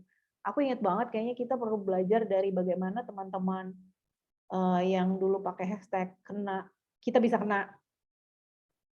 Itu bisa membuat advokasi undang-undang itu, kalau nggak salah pelemahan KPK ya, kalau nggak salah ya, yang pakai hashtag kita bisa kena, atau undang-undang Cilaka 12 ya. Aku lupa deh, itu kayaknya sebelum jadi undang-undang Cipta Kerja. Nah, itu lumayan efektif tuh. Iya ya, Cipta Kerja kan ya. Itu kayaknya hashtagnya tuh efektif banget gitu, karena kita jadi apa nih. Terus akhirnya jadi pengetahuan itu jadi harus dikejar gitu. Oh, kita harus cek di media sosialnya ini nih. Oh ternyata seperti ini. Gimana cara kita bergabung? Oke, kita bisa apa? Seperti itu sih kira-kira, memang itu PR. Setuju sih Mbak Ning, kita mesti membuat narasi yang menarik dan relevan buat semua. Narasi karena kita semua perlu energi. Narasi itu sulit, Mbak. Iya, bener nih. Bangun narasi. Kita butuh narator hebat. Kita punya dan tujuan itu nggak cukup gitu. Aduh. Setuju banget. Kebetulan kita. Tapi butuh narator yang bagus buat ngemasnya gitu loh. Iya, aku setuju banget sih, kita perlu narator yang nggak cuma orang pemerintah ya, karena Koaksi pernah bikin kerjasama dengan Lokadata, kita bikin media monitoring yang menangkap kira-kira berapa banyak sih porsi pemerintah, porsi masyarakat sipil, porsi individu, porsi komunitas yang membahas isu sawit. Nah, ternyata yang paling banyak pemerintah. Padahal mungkin orang-orang yang memberikan perspektif berbeda dan strategis dan bisa misalnya memberikan solusi buat Indonesia itu ada banyak misalnya, tapi tidak terangkat di media misalnya kayak gitu ya. Jadi memang narator itu sangat dibutuhkan untuk berbagai isu pembangunannya Indonesia. Ya, sawit itu kan sebetulnya skalanya kan banyak juga kan, Mbak. Masyarakat banyak. petani sawit itu kan yang misalnya dia cuma punya ya 1 hektar, 2 hektar gitu kan.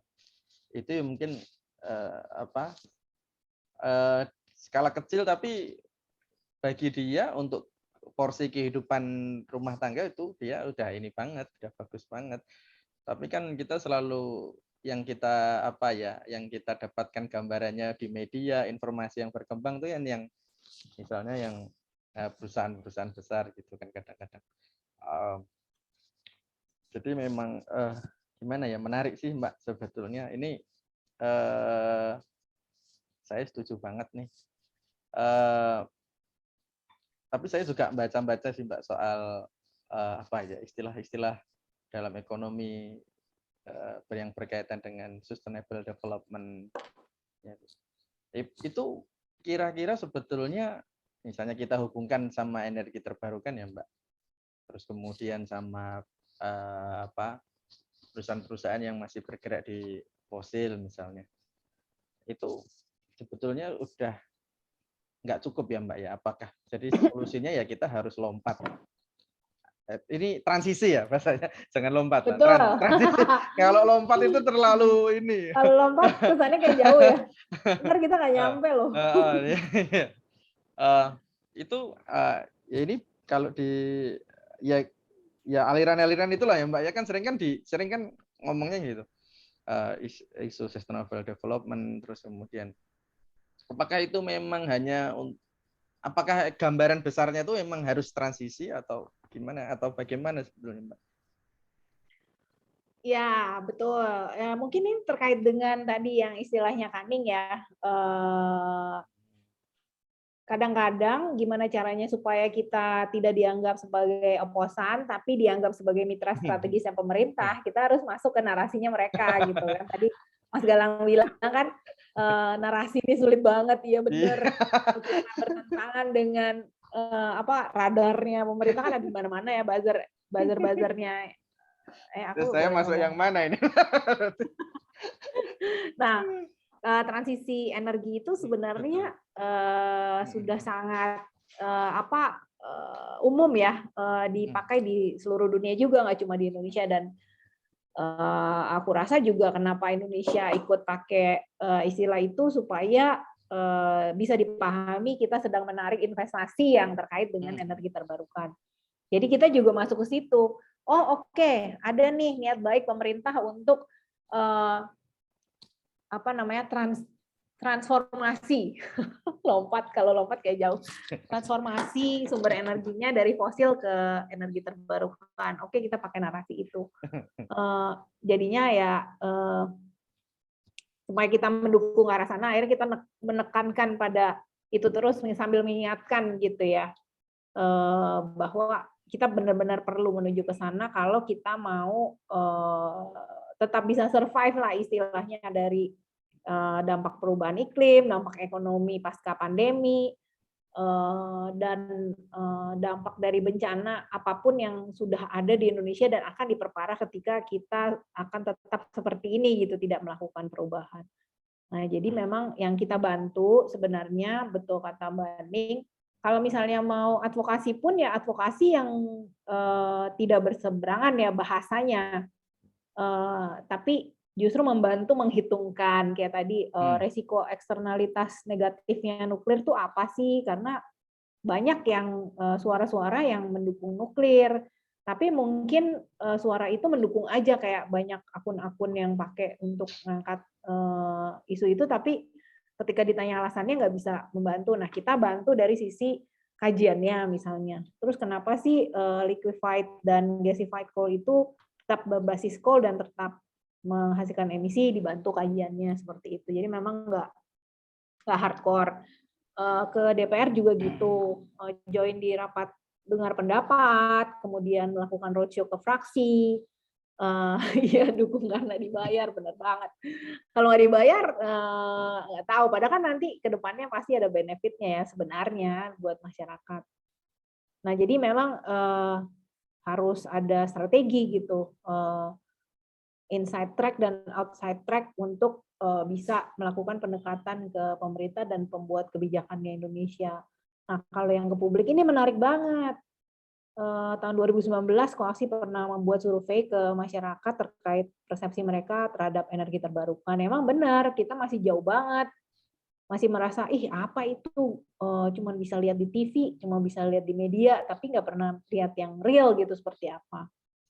Makanya kampanyenya harus satu, misalnya mungkin nggak sih lembaga bank itu memberikan kredit yang memudahkan kita untuk pasang solar panel di rumah, di kantor ya terutama, dan memberikan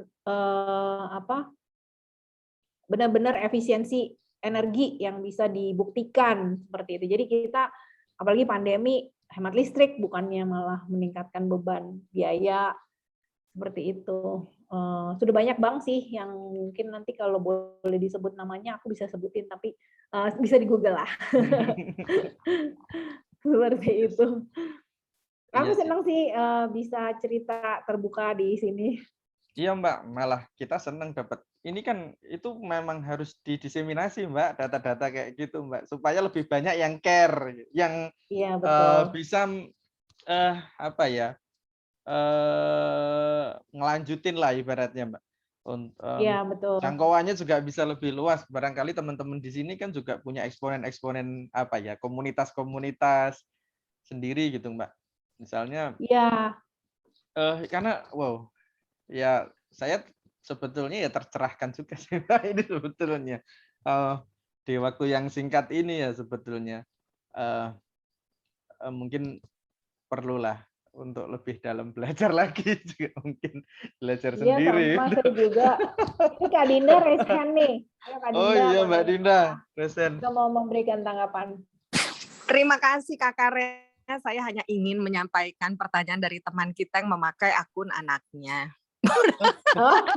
Tapi intinya sebenarnya ini menarik karena tadi Karena kan juga bilang ya soal mungkin ada keterbatasan pengetahuan orang, karena kalau kita saya sendiri juga kalau bicara misalnya kalau ngelihat solar panel baru apa saya bilang ini kayaknya yang pendapatannya berapa nih gitu. Maksudnya itu bukan sesuatu yang affordable atau familiar gitu. Bahkan untuk mobil listrik juga bukan yang nggak mau ya, tapi kan sekarang aja di pameran mobil itu juga dibilang bisa dijual dengan harga yang di bawah 100 juta, tapi pertanyaannya kan lagi-lagi adalah infrastruktur gitu. Satu itu pertanyaan, mungkin pertanyaan yang relevan ya, bukannya orang tidak mau menggunakan energi itu, tapi kan perlu tahu juga pemahaman soal cara pemakaian, itu kira-kira affordable atau enggak gitu.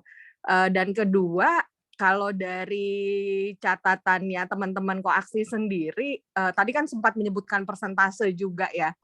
Lalu kita bicara soal G20, kita bicara komitmen SDGs dan sebagainya, di poin mana sebenarnya pemerintah kita saat ini tuh memang punya target yang serius gitu. Tadi kan disebut juga adalah di 2045 Indonesia emas segala macam gitu. Karena kan semuanya harus sesuai dengan indikator itu gitu loh Karena kalau tadi misalnya mau insentifnya subsidinya kemana-mana, memang akhirnya kita punya kebijakan yang tidak konsisten, padahal tadi inisiatif dari bawah sudah ada gitu ya, even orang-orang yang punya rumah energi sendiri gitu, sehingga kan agak gimana ya, kita yang di kota aja berpikir gitu, sementara yang di pelosok sudah menerapkan itu gitu.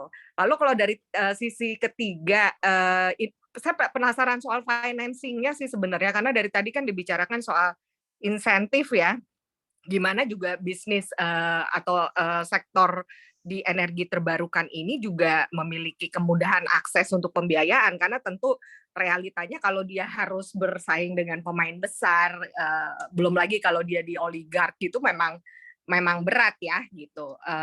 Kalau dari catatan teman-teman koaksi gitu, lepas dari kebijakan yang ada, sebenarnya insentif apa lagi sih sebenarnya yang dibutuhkan gitu, dan seberapa bank-bank di Indonesia itu cukup willing sebenarnya, mungkin kita nggak menyebut banknya juga ya, cuma kita kan pengen tahu, kadang-kadang kan penilaian konsumen seperti itu karena misalnya bank gue cukup green nggak gitu. Lebih kayak gitu sih, mungkin sementara itu dulu, terima kasih. Oke, terima kasih banget pertanyaannya. Mungkin untuk yang dari sektor rumah tangga dulu ya.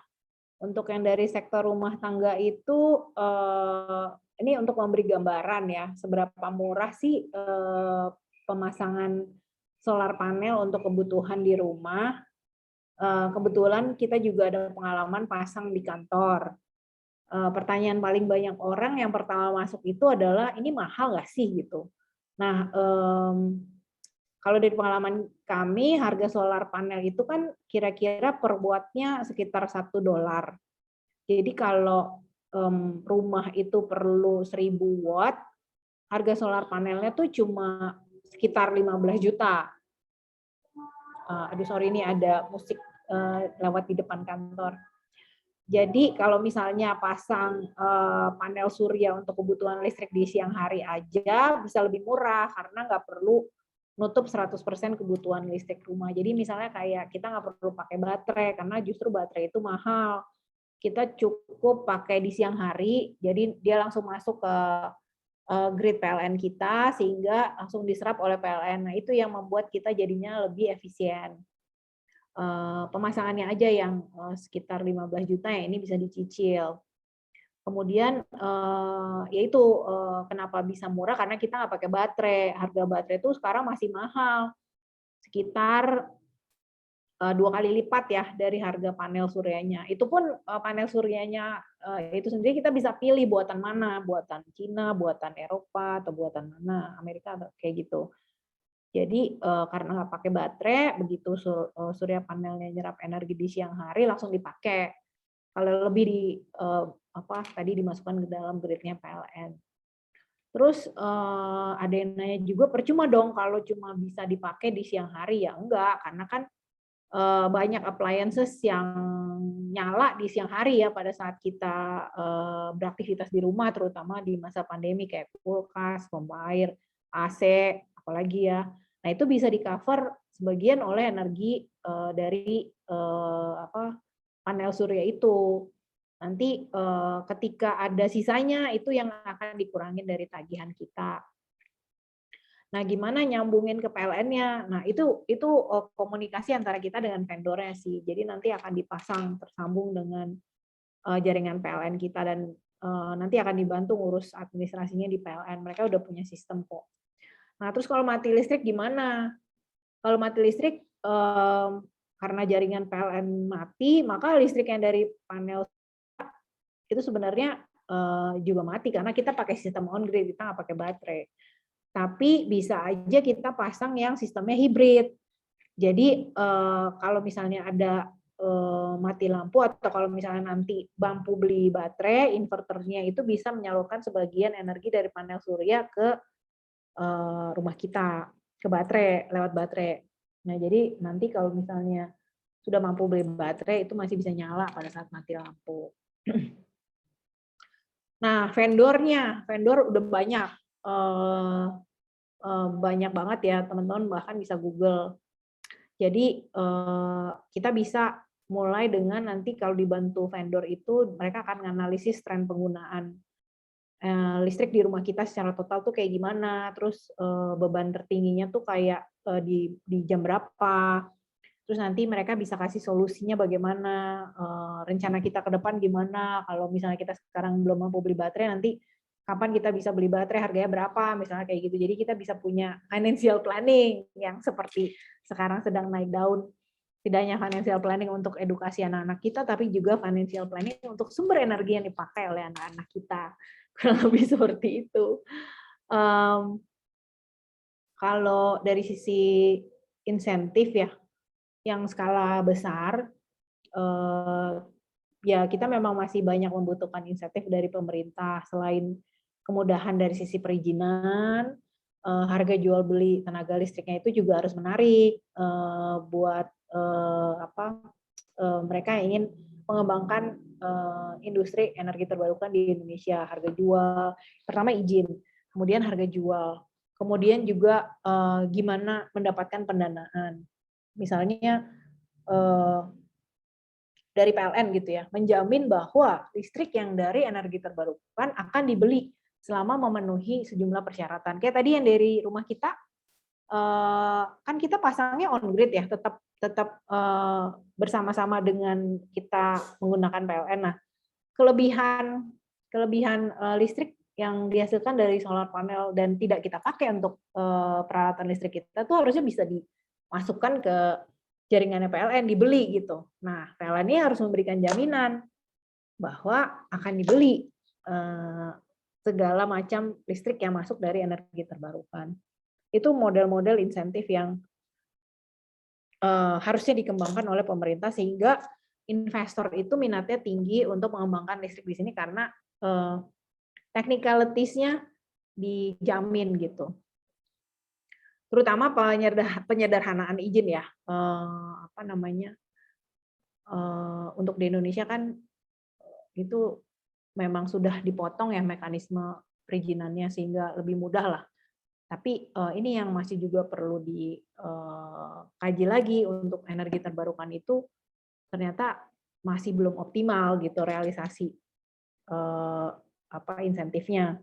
Ketika realisasi insentifnya juga belum optimal, maka realisasi investasinya juga belum optimal dan akan selalu dianggap sebagai sektor yang masih muda dan belum mapan gitu. Nah kalau misalnya belum mapan kan juga orang nggak punya investasi besar masuk ke Indonesia juga nggak punya jaminan gitu ketika kebijakannya belum ada yang dapat mendorong investasi energi tumbuh lebih cepat. Kemudian juga misalnya untuk beberapa investor, insentifnya juga bisa berupa misalnya pemotongan pajak atau pengurangan biaya masuk impor untuk menaikkan keekonomian proyeknya. Misalnya kalau untuk investor lokal, akses pendanaan itu bisa tinggi karena suku bunga kreditnya di atas 12%. Nah, perlu nih dukungan suku bunga pinjaman yang rendah. Pada dasarnya mirip dengan segala industri yang dikembangkan di Indonesia sih, bahwa insentifnya itu dimudahkan lah yang tadi dari perizinan, kemudian sampai ke pemotongan pajak atau pengurangan biaya masuk impor. Kurang lebih seperti itu sih insentif-insentif yang harus disediakan untuk energi terbarukan, bukan diistimewakan, tapi disamakan dengan pemberian insentif yang memang memberikan manfaat jangka panjang, terutama keekonomian buat Indonesia ya. Jadi nggak perlu dibuat terlalu istimewa, justru jangan dibuat dianaktirikan dan dilihat custom-nya gitu seperti apa, supaya kita bisa mempertimbangkan jenis teknologinya tuh beda-beda setiap pembangkit. Jadi insentifnya juga harus beda-beda. Kurang lebih seperti itu Pak Dinda, untuk menyederhanakan seperti apa sih yang dimaksud dengan insentif. Nah kalau dari sisi pendanaan ini kenapa kita perlu besar sekali dibantu oleh baik bilateral atau multilateral ya, karena memang secara teknis kita perlu pengembangan infrastruktur yang masif ya, karena mayoritas pembangkit di Indonesia kan masih basisnya bahan bakar fosil. Jadi otomatis untuk menggantikan supaya bisa benar-benar bertransisi energi yang tadi sudah kita tekankan berulang kali dengan Mas Galang, yang harus ditransisi tidak lagi yang skalanya kecil-kecil, tapi juga yang besar-besar. Nah, yang besar-besar ini yang perlu dibantu gitu, dari berbagai negosiasi, di mana di situ juga perlu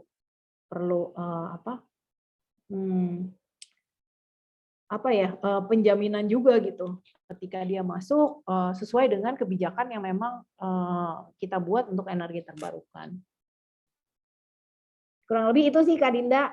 Semoga bisa menjawab ya. Kalau belum, mangga mari ditanyain lagi. Mari dilanjut karena saya jadi kupas tuntas. Karena keren banget penjelasannya. Karena ya itu artinya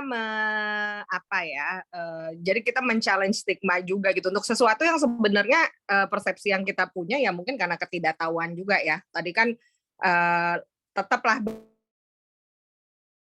keseharian kita, tapi ketika berbicara yang teknis ternyata bisa gagal paham juga gitu. Tapi Kak Rena sudah membantu menjelaskan sedemikian rupa dari kerja-kerja Vaksi Indonesia dan beberapa contoh tadi yang saya pikir juga membantu untuk teman-teman kebebasan. Soal inisiatif nih, inisiatif lokal. Kalau dari pandangan teman-teman Koaksi atau Kak Rena sendiri, kalau kita boleh menilai di daerah mana sih yang lumayan kebijakannya cukup green di Indonesia nih? Kan bisa juga ya misalnya, gue lebih pengen tinggal di Bali nih, misalnya. Tapi karena dia secara environmental tuh friendly, energi terbarukan itu juga dipraktikkan di sana. Karena bagaimanapun kan prinsipnya seperti ini ya, kalau semua orang udah familiar sistemnya itu juga mempermudah gitu. Dan itu bisa efektif dan efisien dibanding di tempat yang memang itu masih asing dalam tanda kutip ya. Sebenarnya bukannya asing sebenarnya, cuman karena tidak ada transisi yang benar-benar dan sistematis seperti yang Kak Rena bilang tadi gitu, sehingga kita berpikir ya itu mahal gitu. Yang bagusnya kan teman-teman memang mempraktekkan gitu, mengadvokasi energi terbarukan dan memang di kantor menggunakan itu gitu. Dan bagusnya sistem itu juga sudah punya mekanisme yang bekerja sama dengan PLN. Dan catatan dari Karena tadi off grid juga ya, bahwa ada pelibatan juga aktor-aktor non negara, itu juga sangat penting. Itu juga sih sebenarnya yang kami suarakan, karena sangat tidak efisien kalau mengandalkan semua urusan itu juga ke negara. Kita tahu bukan hanya di sektor energi ya Karena, tapi juga di transportasi, bahkan di pendidikan dan sebagainya gitu, yang sebenarnya ya negara juga perlu dibantu gitu dengan membuka pasarnya. Tolong dibantu Karena dijelaskan kalau di pemerintah daerah mana nih yang cukup friendly nih energi terbarukan. Mungkin bisa didorong dari situ. Thank you.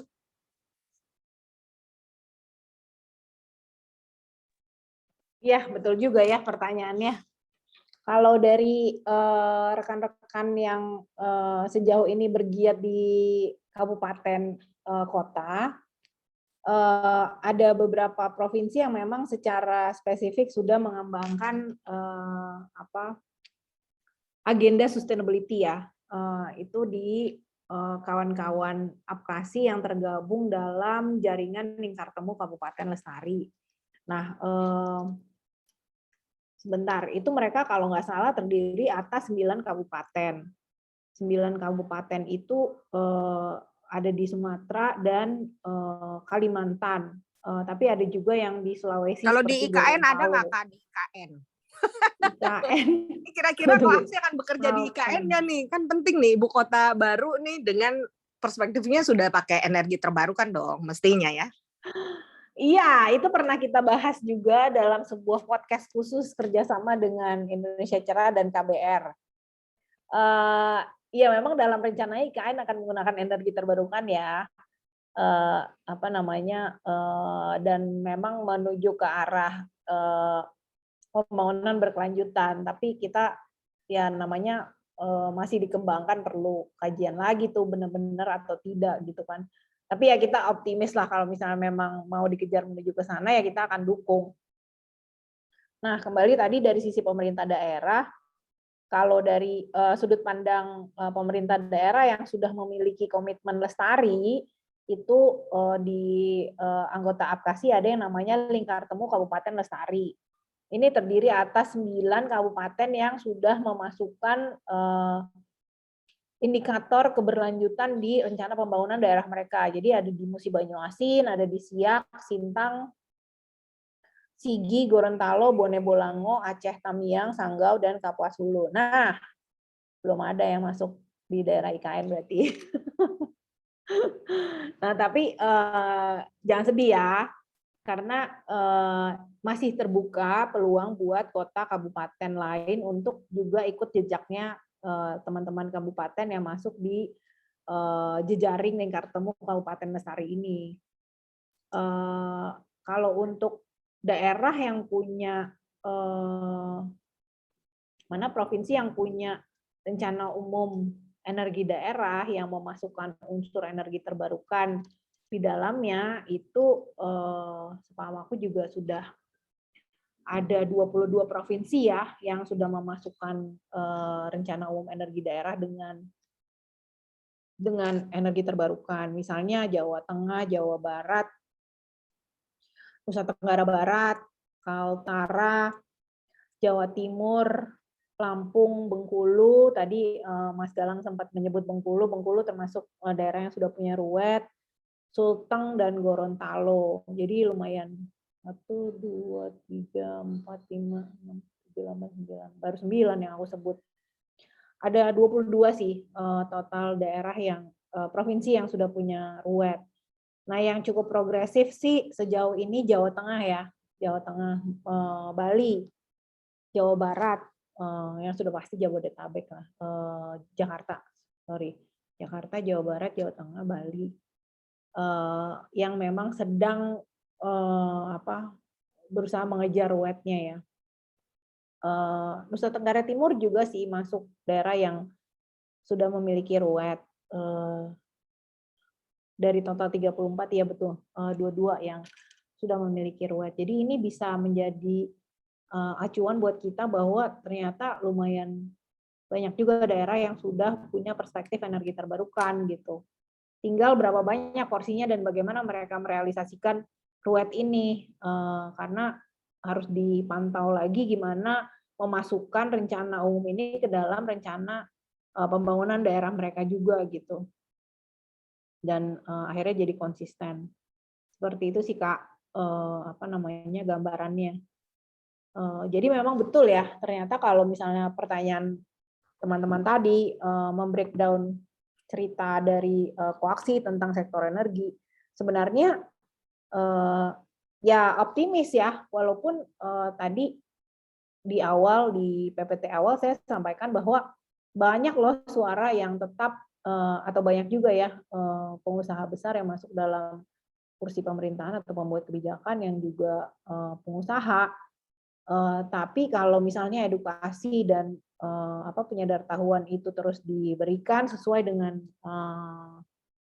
karakteristik dari si masyarakatnya, kita sebagai organisasi masyarakat sipil nggak memaksakan konteksnya, tapi kayak tadi misalnya, oh tertarik dong dengan isu yang terkait dengan rumah gitu, oh tertarik dong dengan isu yang terkait kampus, sektor bisnis dan komersil misalnya, itu jadinya bisa di crafting sedemikian rupa narasinya yang sulit itu untuk bisa matching dengan pasarnya tadi. Nah, yang kita bangun sebenarnya adalah gimana ekosistemnya bisa dikembangkan sehingga energi terbarukan ini jadi sesuatu yang memang disadari perlu loh dikembangkan di Indonesia dan akhirnya bisa memobilisasi masyarakat kita untuk justru ngedorong si pemerintahnya benar-benar mencapai target 23% 2025 lewat si anak muda Indonesia yang luar biasa dan banyak ini gitu. Mungkin itu Pak. Thank you. Baik. Semoga nggak bikin ruwet pikiran ya Jumat-Jumat. Nanti bikin sesi lanjutan lagi lah sama koaksi lah. Asik Boleh, Mbak, tapi Mbak. boleh. Asik. Dongeng. Bener asik. Asik sih. Tapi menarik juga sih.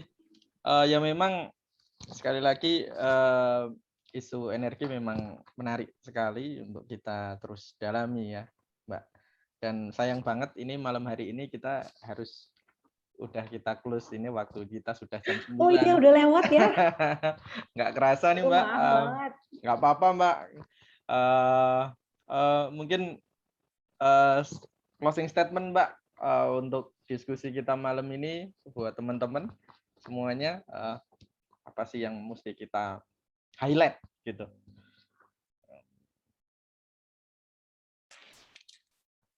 Oke, apa ya yang aku mau mendorong semangat optimisme yang tadi dibilang oleh Mas Galang. Mungkin aku mau pakai perspektif bonus demografi.